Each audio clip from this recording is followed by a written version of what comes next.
Ika nga po kay tamis ng kalayaan. Tila itong mensahe ng ibinidang watawat sa Cebu na binuo sa pamagitan ng tsokolate.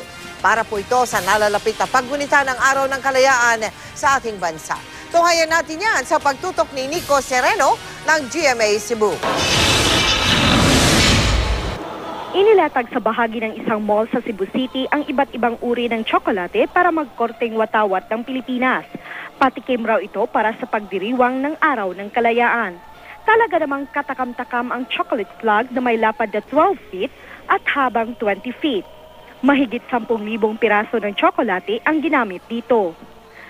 The chocolates are made in Cebu, locally made, local products. Proud naman sa kanilang produkto ang mga Cebuano. Umaasa ang Department of Agriculture na ma-develop ng husto ang industriya ng kakao sa Cebu.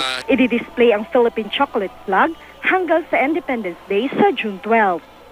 Chona Carrion, Nakatutok, 24 Oras.